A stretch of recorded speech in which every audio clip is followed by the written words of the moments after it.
May tanong sa akin, huwag mong hintayin na si Big Boss ang kumilos para magbayad ka ngayon.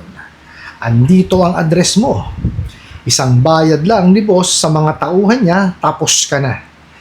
Mas pipiliin mo talagang magnakaw kesa intindihin kapakanan ng pamilya mo.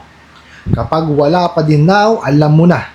Simulan mo nang ilikas yung pamilya mo. Alright, napakagandang mensahe po nito.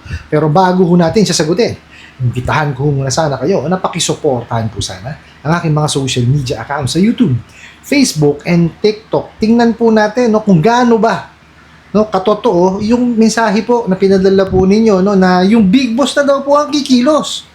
Pero bago ho yan, disclaimer po muna, hindi po ako abogado. Ako po'y maniningil. Lahat po na sinasabi natin sa ating video is based on my experience at syempre po sa ating pong pagsasaliksik at pagtatanong sa mga kaibigan po nating abogado. At isa pa po, hindi ko po kinukonsente ang hindi pagbabayad ng utang dahil ang utang ay responsibilidad at obligasyon na dapat po nating bayaran. Ang hindi po ako pabor ay dun sa maling pamamaraan ng pautang at maling pamamaraan ng paniningil. Sagutin po natin yung pinadala niyo pong mensahe. So sabi nga is, huwag mong hintayin na si Big Boss na kumilos, para magbayad ka ngayon. Ibang klase, Andito ang address mo. Isang bayad lang ni boss sa mga tauhan niya, tapos ka na.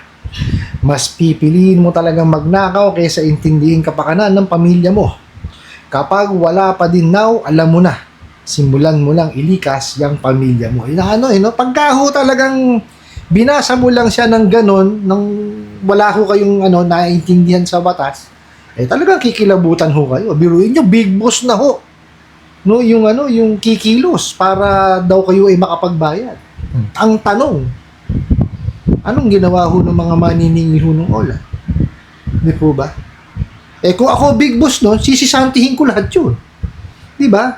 Hindi nakapaningil Di ba? Ba't kailangan pa ba yung amo ang gumawa ng paraan para makasingil? I doubt it. Di ba? Kaya nga nagtayo ng negosyo yan. Di ba? Para yan ay kumita ng pera. Bakit pasasakitin mo pa ulo? Bibigyan mo pa ng trabaho, nakita mo kawalang yan, di ba? Bobong-bobo talaga.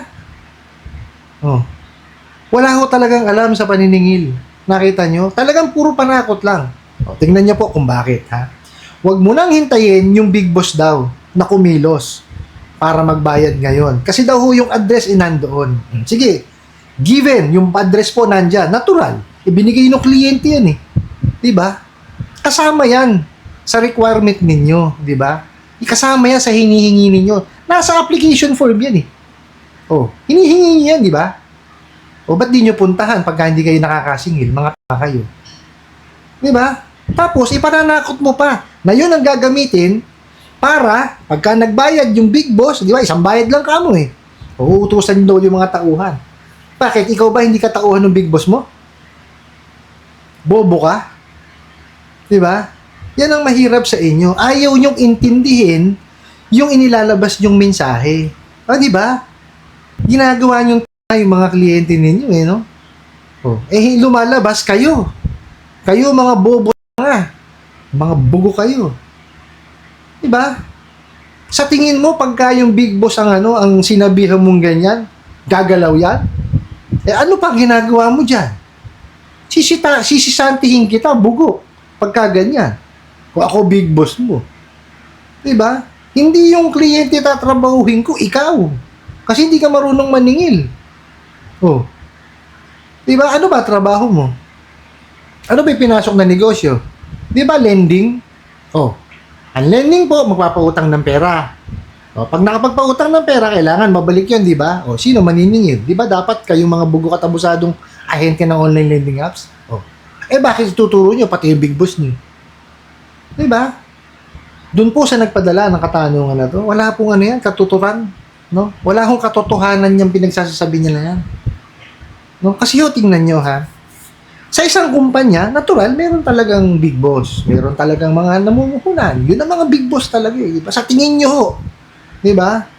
Nagpakahirap na yan dati para yan makapag-ipon. Diba? At maging asensado o yumaman. Nagtayo ngayon ng lending. Sa tingin mo, magtatrabaho pa rin ng ganyan yan? Illegal na trabaho pa pagagawa mo. Sira ulo ka. Hindi ba? Pananakot tong ginagawa ninyo eh. Biruin mo ha, sinabi mo pa, pipiliin mo pa na magnakaw kesa intindihin ang kapakanan ng pamilya mo. Baka kaya nga nakahiram yung kliyente ninyo. Diba? Kasi iniintindi yung pamilya. Diba? May sentido kumumba kayo? Wala. Mga siraulo kayo. Oh. Diba? Hindi mo ba naisip yun na kaya siya nang hiram sa inyo kasi iniintindi yung pamilya? At sinasabi mo nagnakaw. Diba? Mga bopols kasi kayo, hindi kayo marunong mag-credit investigate. Lahat na lang nang dumaan dyan sa application ninyo, binibigyan nyo. Tama ba yun? O utos din ng big boss nyo? Diba? Yan ho ang mahirap sa inyo. Bago kayo magpadala ng mensahe, basahin nyo muna. Kasi bumabalik sa inyo yung mga kakahan nyo eh. Diba? Tama bang sabihin nyo na nagnanakaw? Kayo tong nag-disburse ng pera. Diba? Kung talagang yung kliyente ninyo is hindi karapat-dapat pautangin, ba't pinautang nyo? Diba? Kayo may diferensya.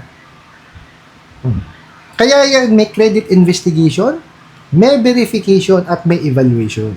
Para dun ho yun. Oh. Hindi porkit may pera kayo, tatayo na kayo kagad ng lending. Hindi ho. Dapat pinag-aaralan nyo yan. No? Dapat yung inilalagay yung mga managers dyan, at saka yung mga mamumuno dyan, may alam sa pagpapautang, at may alam sa paniningil. Hindi kagaya nitong mga gumawa nitong mensahe na to, puro bopols. O, di ba? Tapos kapag wala pa daw yung bayad, alam na raw ang mangyayari. Ano mangyayari? Sige nga. O. Tapos simula mo nang ilikas ang pamilya mo. Di ba, nakita niyo yung mga pananakot, di ba? O dunusa nagpadala ulit ng mensahe. Dahil nga may pagbabanta, gumawa ho tayo ng aksyon. Di ba? Una ho, pablatter niyo sa barangay po ninyo. Ano man ho mangyari, in writing siya. Pangalawa, pinakamalapit na police station po sa inyo, pablatter niyo din. Di ba? Kasi may threat ho eh. Di ba? O hindi natin masabi. O anything that happens, di ba, sa inyo, may nakasulat. May pagbabasihan ho yung mga kapulisan po natin. Tsaka yung mga taga-barangay po ninyo. Hindi po ba? And, isa pa po ang gawin po ninyo. Diyan po sa description box natin sa ating YouTube channel, diyan po nakalagay lahat. Yung mga email addresses ng mga sangay ng gobyerno na nakakasako po sa pagpapautang. Okay? I-compile nyo po lahat ng mga threats sa inyo, screenshot nyo, and i-email nyo po sa kanila. Okay, SEC, BSP, kung under po ng BSP yan, NPC, okay, PAOK, PNP, tsaka NBI. Okay, yan po, yung mga email addresses na yan, nandyan po, sa aking description box. Huwag ho kayong mangingimi o matakot na mag-complain, kasi karapatan ho natin yun eh. Di ba? Hindi naman ho, hindi ho kasalanan ang mangutang. Okay, tandaan nyo po yan. Hindi ho kasalanan ng mangutang, tsaka hindi ho krimen ang mangutang. Naggipit ho kasi tayo, di ba? Kaya ho tayo napapunta sa kanila. Sila rin naman ho, may kasalanan yan. Pinadali ho nilang masyado yung pagpapautang. Hindi ho kasi ganyan dapat yan. Dapat yan, dumadaan ho yan sa credit investigation, verification, at evaluation. Di ba? Hindi ho lahat na mag-a-apply, binibigyan ng utang. Tandaan nyo po, ang pangungutang po, hindi yan right. No? Hindi yan karapatan. Okay? Yan po ay parang lisensya. Okay? Ng pagmamaneho. It's a privilege.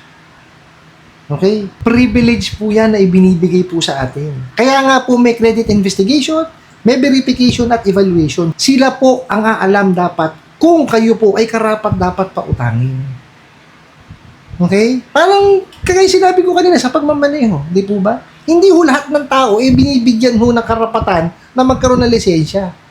Bibigyan mo ba ng lisensya yung walang alam sa kalsada? No, doon po sa nagpadala ulit ng mensahe na to, huwag niyong intindihin yan. Puro pananakot lamang yan. Kasi gusto nila na pumasok sila sa inyong isipan para gumawa ho kayo ng hindi maganda. Yung pong mapunta kayo sa tapal system, tapos eventually, sa bura-bura. Ang ko na lang sa inyo, payo ko na lamang po sa inyo, kung yan po is legitimate, makipag-usap po kayo ng maayos. Okay? Kung may mga payment options sila, well, i-explore nyo po. no, humanap po kayo ng kumbaga, magkaroon kayo ng pag-uusap, no, kung saan kayo mapapaigi ng pagbabayad. Now, kung yan naman po illegal, no, hindi rehistrado, kung magkano lamang po yung yung dinisburse sa inyo, yun ang pag-ipunan nyo, tsaka yun po ang inyong bayaran. Ano po? I hope nasagot ko po itong katanungan na to at sana po yung makatulong. Maraming salamat po sa inyong walang sawang pagsuporta at panonood sa aking mga video. Maraming salamat po sa inyong pag-like, pag-share, pag-comment at pagtatanong. And kunin ko na rin po itong opportunity na to na imbitahan po sana kayo. Napakisuportahan po sana ang aking mga social media accounts sa YouTube, Facebook, and TikTok. Hanggang sa muli po. Yun lang.